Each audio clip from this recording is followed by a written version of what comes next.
The 20th century saw many daring military operations, from the Soviet takeover of Afghanistan's presidential palace to the assassination of Winnie the Pooh. But one of the most incredible is largely unknown. It is surprising that so few people today are aware of this operation, because it was insane. I'm speaking of Adolf Hitler's plot to kidnap the Pope.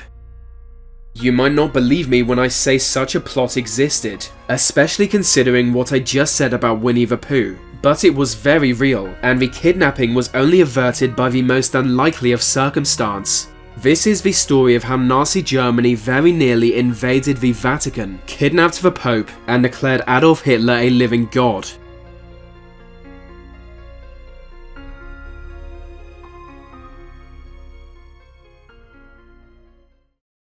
In 1933, Nazi Germany signed a treaty with the Vatican, guaranteeing the church freedom in Germany in exchange for the end of Vatican opposition to the Nazis. There to sign that treaty was the Cardinal Secretary of State Eugenio Pacelli, soon to be known as Pope Pius. Just 10 years later, the decision was made to forcefully abduct him, while Italy collapsed around the Vatican. By 1943, Italy was in a difficult position. The war until this point had shown she was not ready to challenge the more industrialized powers of Europe, but now it was crunch time. In July, Allied forces landed in Sicily, beginning the long and bloody battle towards Rome. No campaign in the Western theatre of World War II was as costly for both sides as the battle for Italy. To the Allies, Italy was Hitler's soft underbelly, and considering the lengths he went to keep Italy on side, apparently Hitler agreed. With the Allies invading Sicily, Mussolini was blamed, and by the end of July his own power base forced him out of government. But then the Germans went full German, invading and occupying Rome. They broke Mussolini out of jail, and appointed him ruler of a new Italian republic. It was essentially a puppet state reliant on the German military. Whatever Hitler wanted to be done in this new Italy would be, and that was a real problem.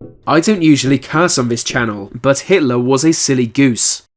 Years of absolute power and the use of hard drugs intoxicated his mental state and left him proper mental, so his decisions at this point were not the most rational, but one of them was insane beyond measure, even more insane than his role in the creation of the Beetle.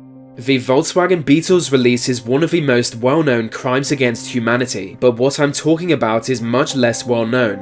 In 1943, the Pope started to openly criticize the Nazis. Fearing this would encourage the people of Italy to rebel against Mussolini and the German occupation, Hitler decided to invade and occupy the Vatican.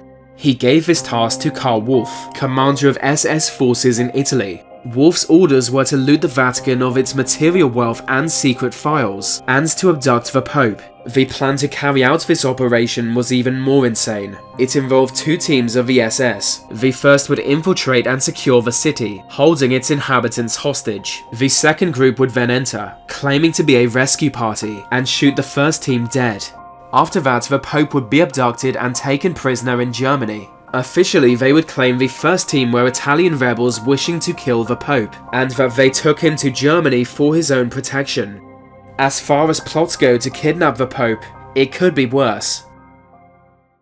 But still, such an insane and daring plan could have gone wrong in so many ways. Wolff knew this, and that the people of Italy would turn on them if any harm came to the Pope. So he decided to foil it indirectly. He revealed the plan to high-ranking Italian officers, and before long it was an open secret in Rome. The plot fell through and was never attempted. In the chaos of the time, it was overshadowed, and never really entered into public consciousness. Today, few people have ever heard of Hitler's plan to kidnap the Pope. The truth is, it was just one of many elements that soured the relationship between the two men. Another came in 1939, when the Pope ordered the death of Adolf Hitler. In those days, the church maintained an informal intelligence network. Thanks to the size of the church, it stretched from Japan to South America, but it was most efficient in Europe. Even after the outbreak of war, it remained an effective form of gathering intelligence. This gave them contact with many secretive groups, some of which plotting to assassinate Hitler. After much deliberation, Pope Pius reluctantly decided to sanction a plan to kill Hitler. He made sure to do so in secret, worrying that knowledge of his involvement might put Catholic Germans in danger. But German intelligence services were much better organized, and like so many other conspiracies against Hitler's life, the SS uncovered the plot. After days of brutal interrogation, many influential figures were implicated. Among them was the Pope, and Dora the Explorer.